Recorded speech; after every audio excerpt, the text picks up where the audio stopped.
अस्सलाम वालेकुम नाजरीन। ड्रामा सीरियल आफत के नेक्स्ट एपिसोड में आप देखेंगे ये वरीशा जो अपनी माँ पर एतबार नहीं करती, जितना वो सौतेले वालिद की बात पर एतबार करती है और उसी का ही कहना मानती है, क्योंकि उसने वरीशा की बचपन से हर जायज और नाजायज ख्वाहिश को पूरी किया ताकि जब बड़ी हो तो मैं इसके ददियाल के पैसों पर फिर से राज कर सकूं। महमूद वरीशा को ये झूठ बताता है कि तुम्हारा ददियाल तुम्हारे पैसे हड़प गया, तुम्हारा हिस्सा तुम्हें नहीं दिया, तुम जाओ अपनी माँ के हिस्से की लड़ाई लड़ो। और महक को भी अपनी सारी प्लानिंग बता दी। इस महक को और चाहिए भी क्या। यहाँ वहाज और शिफा जो कि एक होने वाले हैं, उनकी आज मंगनी का इवेंट होता है।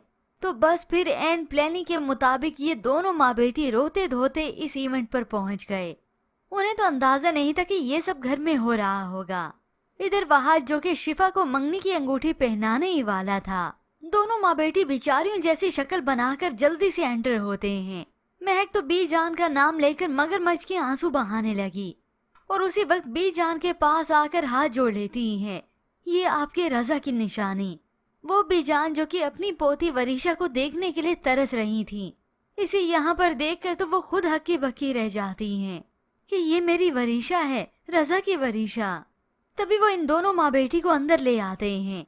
वहाज के वालिदैन और बी जान भी मौजूद हैं। तभी ये महक मगरमच्छ के आंसू बहाते हुए कहती है, बी जान मैं अपनी बेटी वरीशा को आपके हवाले करने आई हूँ। ये सुनकर तो सभी मौजूद यहाँ पर हक्के बक्के रह गए कि जो वरीशा को यहाँ से जबरदस्ती लेकर गई थी आज ये सब क्यों कह रही है। आप तो जानती हैं वरीशा ही मेरा सब कुछ है। महमूद को कोई हक नहीं पहुँचता कि मेरी मासूम बच्ची की जिंदगी का फैसला करे। और तभी वो झूठी बताती है हमदर्दी समेटने के लिए कि मैं अपनी मासूम बच्ची का हाथ कैसे तैमूर के अयाश और आवारा भांजे के हाथ में दे दूं। वो किसी तरह भी मेरी बच्ची के लायक नहीं है। मेरी बेटी तो जीते जी मर जाएगी। ये सुनकर तो बी जान का दिल उसी वक्त मोम हो जाता है। वो तो इसे यहाँ पर रखने के लिए राजी हो जाएंगी, क्योंकि ये महक तो हाथ जोड़कर इल्तिजा करती है। तो ऐसे में ऊपर से वहाज आ गया ये सब कुछ सुनते हुए। तो उसी वक्त वहाज की तालियों की आवाज की गूंज गूंजती है। सभी उसी तरफ मुतवज्जा हो गए।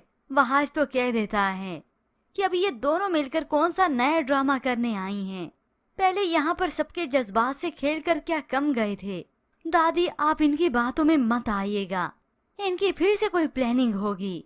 वहाज तो इसके बिल्कुल हक में नहीं होता, मगर ये बेजानी होंगी जो ना सिर्फ इस वरीशा को इस घर में रखेंगी बल्कि महक को भी सहारा देंगी।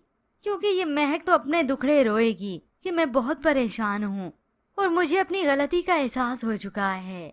और तब वो इस घर में रहकर इस घर पर हुक्मरानी करना शुरू करेगी। यूं अभी तो इस महक और वरीशा की असल चालें फिर से शुरू होंगी।